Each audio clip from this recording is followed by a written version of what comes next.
पेश करते हैं हिमाचल प्रदेश की प्रमुख खबरें।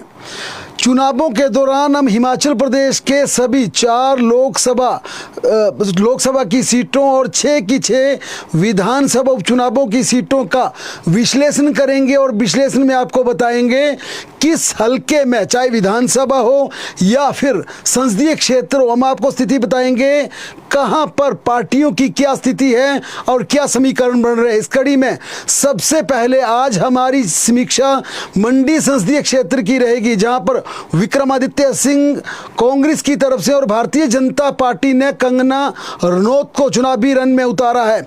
दोनों ही बड़े चेहरे हैं, दोनों सेलिब्रिटी हैं। एक का सियासी घराने में जन्म होता है और किस तरह से उनकी परवरिश होती है, धीरे धीरे अपनी लोकप्रियता बनाते हैं, युवाओं में अपनी पैठ बनाते हैं और जिस राज परिवार से उठकर राजनीति की अपनी विरासत को आगे बढ़ाने का काम करते हैं, ना केवल युवाओं में बल्कि आम जनता में भी अपनी पैठ बनाने का काम करते हैं। इसी तरह से भारतीय जनता पार्टी ने हिमाचल प्रदेश की बेटी तेज तर्रार ऐसी लड़की को टिकट दिया जिसने बॉलीवुड में इतनी शोहरत हासिल की, ना केवल हिमाचल प्रदेश बल्कि पूरे देश दुनिया में उन्होंने अपनी काबिलियत का लोहा मनवाया। यही वजह कि मंडी संसदीय सीट बेहद रोचक दिलचस्प हो चुकी है और देश के नेशनल मीडिया की निगाहें भी मंडी संसदीय क्षेत्र में। लेकिन इस पूरे संसदीय क्षेत्र पर निगाह डालें तो इस पूरे सियासी घटनाक्रम तो देखें तो इस मंडी की सियासत को लेकर भारतीय जनता पार्टी के दिग्गज नेता, पूर्व मुख्यमंत्री, नेता प्रतिपक्ष जयराम ठाकुर और कांग्रेस के प्रत्याशी युवा मंत्री, जयराम सरकार में युवा मंत्री विक्रमादित्य सिंह, दोनों ही सियासी भंवर में फंस चुके हैं। क्योंकि इन दोनों की बात की जाए तो इन दोनों के आकाओं के भविष्य और सेलिब्रिटी चेहरों ने हिमाचल प्रदेश की मंडी संसदीय क्षेत्र को लोकसभा चुनावों की हॉट सीट बना दिया है। हिमाचल के नेता प्रतिपक्ष एवं पूर्व मुख्यमंत्री जयराम ठाकुर के प्रभाव वाली सीट में मोदी शाह की प्रयोगशाला से सेलिब्रिटी चेहरे का आविष्कार हुआ, बॉलीवुड अभिनेत्री कंगना रनौत के रूप में। जबकि इस मैजिक मिस्ट्री के बाद सीएम सुक्खू ने 2 कदम आगे बढ़ाकर अपने युवा मंत्री विक्रमादित्य सिंह को मंडी के चुनावी रण में लैंडिंग करवाई है। राष्ट्रीय पटल पर अब कंगना रनौत का बहुत बड़ा नाम हो चुका है। वीरभद्र सिंह परिवार के उभरते सितारे विक्रमादित्य सिंह का भी प्रदेश की राजनीति में तेजी से नाम उभर रहा है। खास है कि मंडी संसदीय क्षेत्र में पंडित सुखराम और वीरभद्र परिवार को छोड़कर ये देखा जाए, यानी कि यहाँ पर देखा जाए राज परिवार जिसमें बड़े स्तर पर महेश्वर सिंह आते हैं, यानी राज परिवार को छोड़ दिया जाए तो यहाँ पर कम मौकों पर दूसरे नेताओं को जीत मिली है ज़्यादा। यहाँ पर चाहे वो वीरभद्र सिंह का 3 बार जीतने की बात हो या फिर प्रतिभा सिंह के 3 बार जीतने की बात हो या फिर महेश्वर सिंह के 3 बार जीतने की बात हो, यानी कि ज़्यादातर मौकों पर शाही परिवार राजघराने यहाँ से जीतते रहे हैं। बदलते परिवेश में जयराम ठाकुर का प्रभाव इस सीट पर बढ़ने लगा और मुख्यमंत्री बनने के बाद उन्होंने अपनी पहली पैठ और मजबूत कर ली। यही कारण है कि पिछले विधानसभा चुनावों में मंडी संसदीय क्षेत्र की सभी 9 सीटों से जीतकर भाजपा ने कांग्रेस का खाता भी खोलने नहीं दिया था। लिहाजा इस सीट से जयराम ठाकुर को सबसे मजबूत प्रत्याशी आंका गया था। लेकिन हिमाचल में मौजूदा सियासी हालातों को देखते हुए और उलटफेर की संभावनाओं के चलते जयराम ठाकुर को केंद्रीय हाईकमान ने स्टेट पॉलिटिक्स में रहने के आदेश दिए कि आप स्टेट पॉलिटिक्स में रहिए। इस कारण मोदी शाह के मंथन से कंगना के टिकट पर मोहर लगी, यानी कंगना रनौत का जो मर्जी कहा जाए ये टिकट सीधा पीएमओ से फाइनल हुआ था। अब प्रत्याशी बेशक कंगना रनौत है लेकिन इस सीट पर प्रतिष्ठा पूरी तरह से जयराम ठाकुर की दांव पर लगी है। मंडी जिला के भामला गांव से ताल्लुक रखने वाली कंगना रनौत का कुल्लू जिला के मनाली में भी घर है। हिमाचली बेटी कंगना की विजय हासिल करेंगे। हालांकि ये भी सच है कि मोदी शाह की पहली पसंद बनी कंगना के इस चुनावी नतीजे पर सियासी डगर भी ये तय होगी। हिमाचल भाजपा के खेवनहार जयराम ठाकुर के लिए 4 जून का दिन उनके भविष्य की राजनीति के लिए काफ़ी अहम होगा। पिछले लोकसभा चुनावों में जयराम ठाकुर की सत्ता विरोधी लहर तथा वीरभद्र सिंह की सहानुभूति के दम पर कांग्रेस की प्रतिभा सिंह 8000 से ज़्यादा मतों से यहाँ जीती थी। मंडी के रण में विक्रमादित्य सिंह को उतारना कांग्रेस की एक सदी हुई रणनीति का हिस्सा है। इस संसदीय सीट की 3 ट्राइबल सीटें भरमौर, किन्नौर और लाहौल स्पीति में कांग्रेस का खासा प्रभाव रहा है। इसके अलावा कुल्लू के आनी बंजार, शिमला की रामपुर सीट पर भी होली लॉज के नाम का डंका बजता रहा है। हालांकि पिछले विधानसभा चुनावों के नतीजे तो इस संसदीय क्षेत्र की कुल 17 में से करीब 13 सीटें यहां से भारतीय जनता पार्टी, 12 सीटें भारतीय जनता पार्टी जीती थी। अब लाहौल स्पीति की सीट जो कि वहां से विधायक को डिस्क्वालीफाई कर दिया गया, इसको हटा दिया जाए तो 4 विधायक कांग्रेस के हैं, जबकि 12 विधायक भारतीय जनता पार्टी के हैं। एक विधायक एक विधानसभा क्षेत्र में चुनाव हो रहा है। कांग्रेस के खाते में लाहौल स्पीति, किन्नौर, रामपुर, कुल्लू, मनाली ये 4 सीटें अभी भी हैं जो वहां पर जीती हैं। यानी विक्रमादित्य सिंह को वीरभद्र सिंह के परिवार का रसूख तथा सीएम सुक्खू की छवि के अलावा अपने दमखम पर जीत की इबादत लिखनी होगी, क्योंकि इस सीट पर विक्रमादित्य सिंह को न केवल भाजपा का गढ़ भेदना होगा बल्कि मोदी जयराम फैक्टर के साथ भाजपा के 13 विधायकों का सामना भी करना पड़ रहा है। अलबत्ता इस संसदीय सीट में सबसे ज्यादा प्रतिष्ठा यानी कि जीत हार के नतीजे एक तरफ, लेकिन इस पूरी सीट पर प्रतिष्ठा दांव पर जयराम ठाकुर और विक्रमादित्य सिंह की लगी हुई है। इन दोनों नेताओं को सियासी विरोधियों के साथ अपनों की सियासी चालों से भी 2-4 पाना होगा। यही नहीं है कि विक्रमादित्य और जयराम ठाकुर दोनों नेताओं की बात की जाए, इन्हें विरोधी दल से सामना करना पड़ेगा, इन्हें अपने नेताओं से भी सतर्क रहने की जरूरत है, क्योंकि राजनीति में शय और मात का खेल हमेशा चलता है। जयराम ठाकुर अगर भाजपा कभी आती है तो एक संभावना में भारतीय जनता पार्टी के बड़े नेता हैं, मुख्यमंत्री बन सकते हैं। और विक्रमादित्य सिंह की जिस प्रकार से युवाओं में पैठ है, जिस प्रकार से उनका धीरे धीरे कनेक्शन स्ट्रांग हो रहा है, ये भी माना जा रहा है कि हिमाचल प्रदेश की भविष्य राजनीति के एक उभरते सितारे हैं।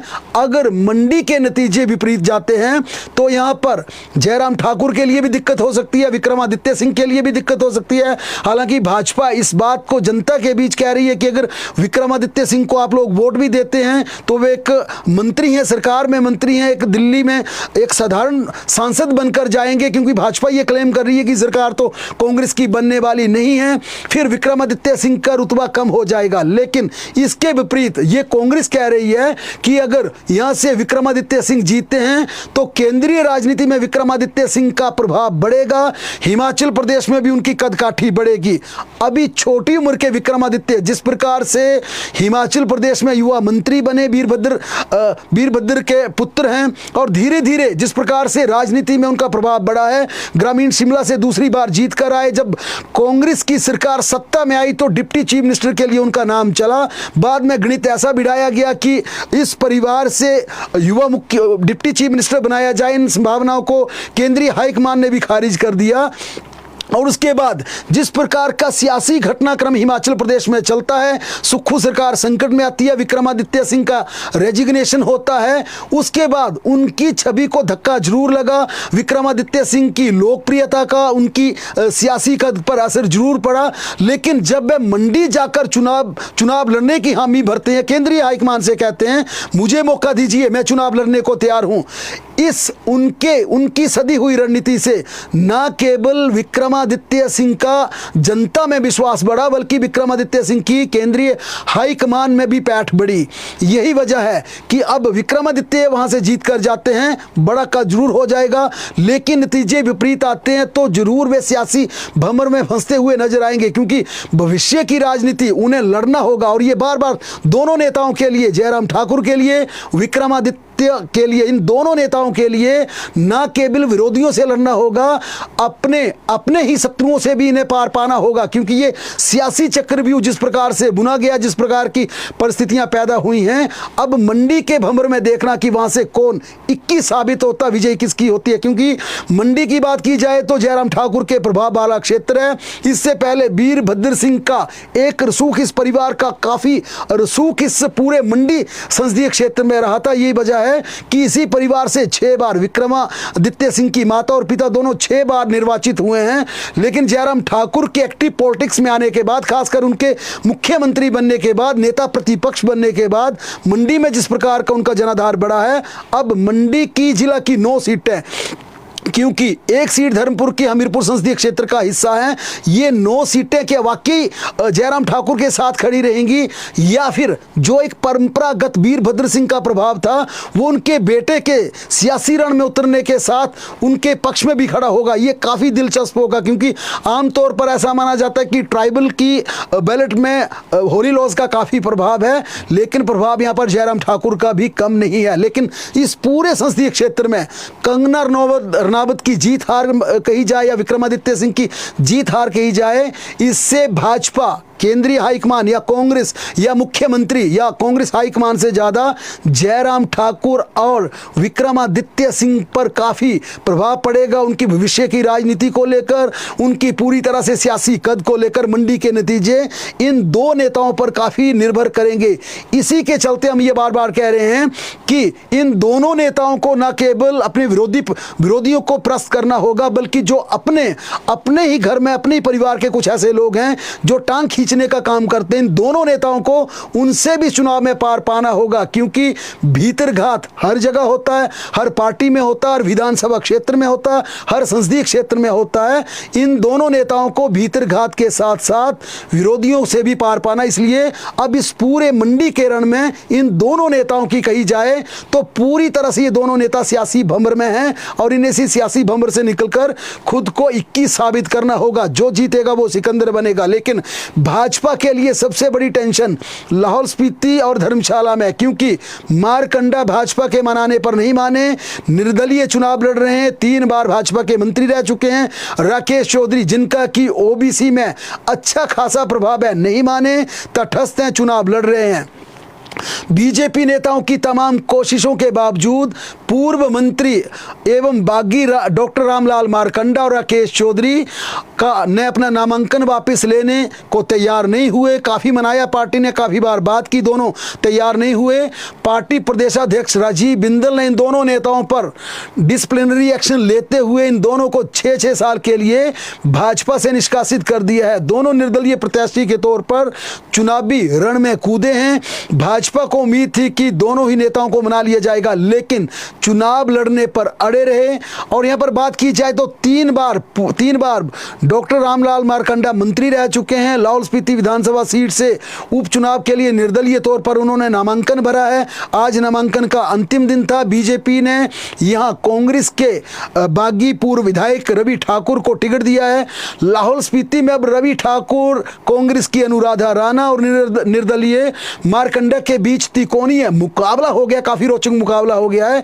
वहीं धर्मशाला सीट पर 2022 के विधानसभा चुनावों में बीजेपी प्रत्याशी रहे राकेश चौधरी ने भी निर्दलीय नामांकन भरा है।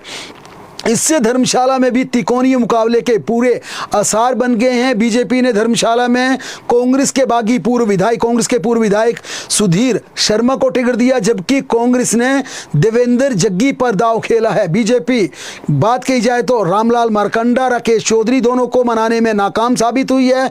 इसके चलते दोनों ही विधानसभा क्षेत्रों में भाजपा की टेंशन जरूर बढ़ी है। लेकिन अब तमाम सियासी चाणक्य जो राजनीति के जानकार हैं इस जमा जोड़ में जुट गए हैं।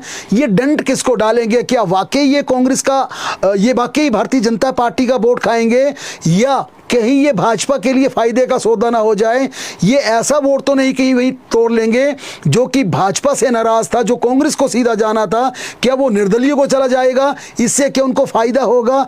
अब ये 4 जून को स्पष्ट हो जाएगा कि इनकी दोनों की दावेदारी से वाकई भाजपा को जिस प्रकार आज झटका लगा वो दोनों नहीं माने, उम्मीद ही मान जाएंगे। लेकिन वाकई जब ईवीएम में वोट जाएगा तो ये झटका किसे होगा, ये 4 जून को पता चलेगा।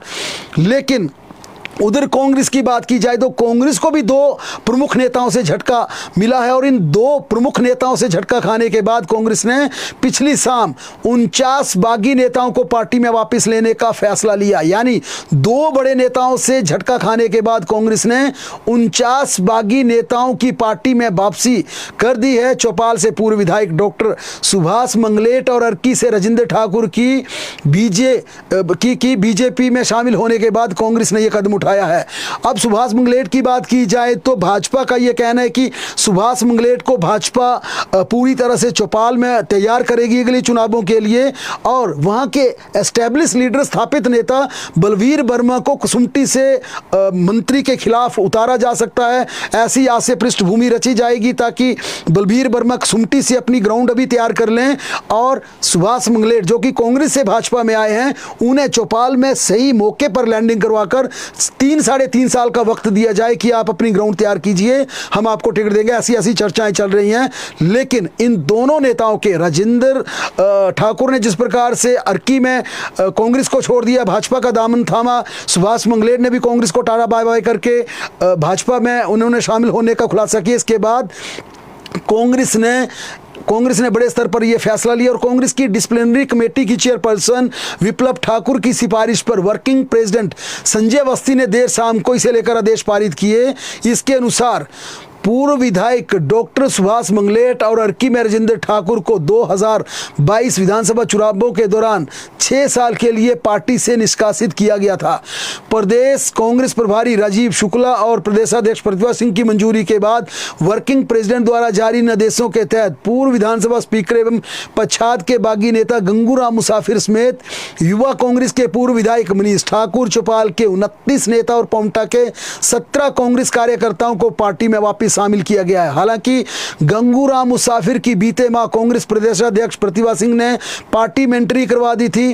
दूसरे दिन संगठन के महासचिव रजनीश किमटा ने प्रेस कॉन्फ्रेंस बुलाकर मीडिया में बयान दिया था कि प्रदेश कांग्रेस प्रभारी राजीव शुक्ला के आदेशानुसार मुसाफिर की पार्टी में एंट्री के लिए हाईकमान की मंजूरी लेना बाकी है। अब जाकर अलबत्ता ये बड़ा फैसला, अब जाकर मुसाफिर की कांग्रेस में विधिवत रूप से एंट्री हुई है और ये वहां पर जिस प्रकार से इनको वापस लिया गया पच्छाद में, जरूर भारतीय जनता पार्टी के वहां से लोकसभा के प्रत्याशी हैं सुरेश कश्यप, उन्हें दिक्कत हो सकती है क्योंकि जिस प्रकार से वहाँ एक पिछला वोट डिवाइड हुआ था, रीना कश्यप जीत कर आई थी, गंगूराम मुसाफिर इंडिपेंडेंट लड़े थे, दयाल प्यारी को कांग्रेस ने टिकट लिया था, कांग्रेस का टिकट डिवाइड हुआ, भाजपा को उसका बड़ा लाभ हुआ। और भारतीय जनता पार्टी के प्रत्याशी सुरेश कश्यप की बात की जाए, खुद पच्छाद से आते हैं। अब पच्छाद में कांग्रेस के नाराज नेता गंगूराम मुसाफिर के वापस लौटने से जरूर कांग्रेस मजबूत होगी, लेकिन फिर कहेंगे असली पता किसके आने से कितना लाभ होता, कितना नुकसान, ये पता तब चलता जब नतीजे सामने आते हैं। क्योंकि ऐसा शाहपुर में पिछले विधानसभा को बात की जाए तो सरवीन चौधरी भारतीय जनता पार्टी की प्रत्याशी थी, मेजर विजय सिंह मनकोटिया को एन मौके पर भाजपा में शामिल किया गया, लेकिन जब नतीजे सामने आए तो उसके रिजल्ट विपरीत थे। लेकिन गंगूराम मुसाफिर का बड़ा कद है, इंडिपेंडेंट काफी वोट ले चुके हैं, विधानसभा के अध्यक्ष रह चुके हैं, 6 बार चुनाव जीत चुके हैं, जनता में खासा प्रभाव उनका है, तो जाहिर तौर पर एक कांग्रेस का मनोबल वहां पर जरूर बड़ा है। लेकिन चुनावी नतीजे क्या होंगे ये 4 जून को पता चलेगा। हिमाचल सरकार के मामले को लेकर वाटर सेस की बात कर रहे हैं। वाटर सेस पर सुप्रीम कोर्ट से पहली राहत सुक्खू सरकार को मिली है। हिमाचल सरकार के मामले को सुप्रीम कोर्ट में एडमिट कर लिया गया है। शुक्रवार को सुप्रीम कोर्ट में सुनवाई हुई जिस पर हाई कोर्ट के ऑर्डर को स्टे कर दिया गया, जिसमें उन्होंने हाई कोर्ट ने उन तमाम कंपनियों को पैसे लौटाने के लिए कहा था जिन कंपनियों से वाटर सेस के तहत वसूली की गई थी, और हाई कोर्ट ने 4 सप्ताह के भीतर वाटर सेस की वसूल की गई राशि को तमाम उन कंपनियों को वापस लौटाने के फैसला दिया था। इसी फैसले को चुनौती देते हुए सुक्खू सरकार ने सुप्रीम कोर्ट का दरवाजा खटखटाया था और अब पैसे को लौटाने के इस हाई कोर्ट के फैसले को स्टे कर दिया गया। कुल 21 कंपनियां ऐसी थी पूरे वाटर सेस से जुड़ी हुई जिन्होंने करीब 36 करोड़ रुपए जमा करवाए थे। सुप्रीम कोर्ट ने कंपनियों को पैसा देने पर स्टे लगा दिया है। कल से सुप्रीम कोर्ट समर वेकेशन शुरू होंगी, इसलिए 2 जुलाई को कोर्ट खुलेगा और उसके बाद इस मामले पर अगली तारीख तय होगी। हिमाचल सरकार यहां सभी बिजली कंपनियों पर वाटर सेस लगाना चाहती है। अब इस फैसले के बाद सभी की निगाहें रहेंगी कि अंतिम फैसला सुप्रीम कोर्ट का क्या आता है। हिमाचल प्रदेश के स्कूलों की बात की जाए तो स्कूलों की टाइमिंग में बदलाव होने शुरू हो गया, क्योंकि हिमाचल प्रदेश में आज मौसम विज्ञान केंद्र की तरफ से अलर्ट आया, लू चलेगी, और इसके तुरंत बाद सोलन जिला के स्कूलों की टाइमिंग में बदलाव कर दिया है। सोलन जिला के स्कूल अब सुबह 9 बजे की बजाय सुबह 8 बजे खुलेंगे। 1 घंटा पहले स्कूल खोलने का ये सबसे पहला फैसला ऊना जिला में किया गया। अब दूसरे जिलों को भी ये सरकार की तरफ से डायरेक्शन दी गई है, कांगड़ा, हमीरपुर, बिलासपुर, कि आप वहाँ की परिस्थितियाँ देखो। अगर ज़्यादा लू चलती है, गर्मी का प्रकोप बढ़ता है, तो वहाँ भी स्कूलों का समय प्रीपोन कर दिया जाए, स्कूलों की टाइमिंग को थोड़ा सा बदलाव किया जाए, क्योंकि ऊना में स्कूल की टाइमिंग अब सुबह 9 बजे की बजाय 8 बजे कर दी है। स्कूल में पीने के पानी में आ गया ई कोलाई बैक्टीरिया। शिक्षा विभाग ने आईपीएच को लिखा पत्र, पानी जांच का मामला उठाया। सुन्नी के सरकारी प्राइमरी स्कूल नड्डूखार स्कूल की जांच रिपोर्ट में हुआ खुलासा, स्कूल के पानी में ई कोलाई बैक्टीरिया ज़्यादा मिला, यानी स्कूल छात्रों को इस बैक्टीरिया से पीलिया, मलेरिया, बाकी संक्रमित बीमारियों का खतरा हो सकता था, संक्रमण फैल सकता था। शिक्षा विभाग ने हिमाचल प्रदेश के कुल 20 स्कूलों के रैंडमली टेस्ट लिए थे, मिड डे मील के तहत ये सैंपल लिए थे, और सैंपल में खुलासा हुआ है कि बच्चों के खाने में इस्तेमाल होने वाले पानी में ई कोलाई बैक्टीरिया ज़्यादा है। इससे स्कूली छात्रों को बीमारियों का खतरा हो सकता है। पीने के पानी में सीवरेज का पानी मिश्रित हो गया था। ऐसे में पानी को प्योरीफाई करने का जल शक्ति विभाग से किया गया है। शिक्षा विभाग ने इस बाबत एक्शन टेकन रिपोर्ट भी मांगी है। ये बड़ा मामला है, क्योंकि एक स्कूल सुन्नी के इलाके का यह स्कूल है, वहाँ ये खुलासा हुआ कि सीवरेज मिश्रित पानी छात्र पी रहे थे वहाँ पर। ये हम नहीं, ये एजुकेशन डिपार्टमेंट की रिपोर्ट कह रही है, जो कि मिड डे मील खाने पर पूरी तरह से सैंपल की जाँच की गई थी। अब मामला इतना बड़ा है कि इस पर अब एजुकेशन डायरेक्टरेट ने तुरंत एक्शन लेते हुए सीधा जल शक्ति विभाग को कहा है कि आप पूरे प्रदेश की हमें जितने भी चाहे नेचुरल सोर्स हैं या पीने के दूसरा पानी है, उसमें आप प्रॉपर आप व्यवस्था कीजिए, स्वच्छ जल दीजिए, और सैंपलिंग को बढ़ाने के भी निर्देश जारी कर दिए हैं। उधर सुजानपुर में आज मुख्यमंत्री सुखविंदर सिंह सुक्खू दौरे पर थे, और हमेशा की तरह अपने आक्रामक तेवर में मुख्यमंत्री सुखविंदर सिंह वहां पर नजर आए। मुख्यमंत्री ने राजेंद्र राणा पर जबरदस्त जुबानी हमला बोला। मुख्यमंत्री सुखविंदर सिंह सुक्खू ने आज हमीरपुर दौरे के दौरान भाजपा प्रत्याशी राजेंद्र राणा पर जबरदस्त प्रहार करते हुए कहा कि राणा किस प्रकार से उन्हें अपने निजी कामों के लिए परेशान करते थे। पलई में नुक्कड़ सभा को संबोधित करते हुए मुख्यमंत्री ने कहा, राजेंद्र राणा ने जनता के लिए कोई काम नहीं किया, वे अपने निजी कामों की स्वीकृति के लिए उनसे मुलाकात करते थे। उन्होंने कहा कि हमेशा वे सुजानपुर की बात करने की बजाय दूसरे क्षेत्रों की बात करते थे, जिसमें उनका व्यक्तिगत एजेंडा शामिल होता था। सीएम ने यह भी कहा कि आपदा के दौरान लोगों के घर तबाह हुए थे, लेकिन इसे लेकर राजेंद्र राणा ने कोई बात नहीं की। हमीरपुर जिला का होने के नाते लोग खुद चलकर उनके पास आए, मुलाकात की। उन्होंने ये भी आरोप लगाया कि राजेंद्र राणा एक संस्था के नाम पर किस प्रकार से लोगों से पैसे लेते हैं, उस पर भी उन्होंने कई तरह के गंभीर आरोप लगाए। सीएम सुक्खू ने कहा कि पूर्व मुख्यमंत्री प्रेम कुमार धूमल को ऐन मौके पर सुजानपुर विधानसभा क्षेत्र से चुनावी रण में उतारकर षड्यंत्र के तहत हरवाया गया था। एक दफा सुजानपुर के लोगों से गलती हो गई, लेकिन अब यह गलती नहीं दोहराई जाएगी। उन्होंने ये भी कहा कि जयराम ठाकुर पूर्व मुख्यमंत्री ने हिमाचल प्रदेश में 5 साल तक राज किया, लेकिन हमीरपुर जिला की अनदेखी की। उधर सीएम सुक्खू का एक वीडियो भारतीय जनता पार्टी जबरदस्त तरीके से वायरल कर रही है, जिसमें सीएम सुक्खू राजेंद्र राणा के पक्ष में वोटिंग का आह्वान करते हुए साफ सुने जा रहे हैं। लेकिन दरअसल में जब सीएम सुक्खू स्पीच दे रहे थे, तो उनके मुंह से यह निकल गया कि जो राजेंद्र राणा को वोट देंगे वो हाथ खड़ा कीजिए। बाद में सीएम ने तुरंत अपनी गलती को सुधारते हुए उसकी करेक्शन कर दी। लेकिन भाजपा इस वीडियो में कट पेस्ट करके इस वीडियो को खूब वायरल कर रहे हैं। शिमला कालका रेल मार्ग पर आज जाबली के समीप जंगल में आग भड़कने से 2 ट्रेन को अचानक रुकना पड़ा। जिला सोलन के जाबली के गाहीधार में आज दोपहर करीब 12 बजे लगी आग धीरे धीरे विश्व धरोहर के रेल मार्ग तक पहुंच गई। ट्रैक पर पहुंची आग के कारण कालका से शिमला की ओर जा रही हिमालयन क्वीन ट्रेन को कुछ देर के लिए मौके पर रोकना पड़ा। रेल कर्मचारी व फायर ब्रिगेड परमाणु के कर्मचारियों ने रेल ट्रैक पर पहुंची आग पर काबू कर ट्रेन को शिमला की तरफ सुरक्षित रवाना कर दिया। लेकिन एहतियात के तौर पर रेलवे ने अपने कर्मचारियों को रेल मार्ग के ट्रैक पर तैनात कर दिया है। रामपुर में मोनाल का अवैध शिकार करने की सूचना मिली। जिला शिमला के रामपुर में वन विभाग की टीम ने 2 लोगों को मृत मोनाल पक्षी के साथ गिरफ्तार किया है। बीते दिन वन विभाग की टीम तकलेच फॉरेस्ट बीट में गश्त कर रही थी। इस दौरान गुड्डू और लेखराज नामक 2 व्यक्ति एक रेन शेल्टर में बैठे थे। उनके पास बंदूक सहित 2 मृत मोनाल थे। वन विभाग की टीम ने इस पर रेंज फॉरेस्ट ऑफिसर को सूचित किया। देर शाम रामपुर थाने में दोनों शिकारियों के खिलाफ मामला दर्ज कर लिया गया। वन विभाग की टीम ने दोनों मृत पक्षियों को पुलिस के हवाले भी कर दिया और दोनों पक्षियों के शवों को वाइल्ड लाइफ एक्ट के तहत दफनाया गया। जिस बंदूक से शिकार किया गया वह आरोपी के दोस्त की बताई गई थी।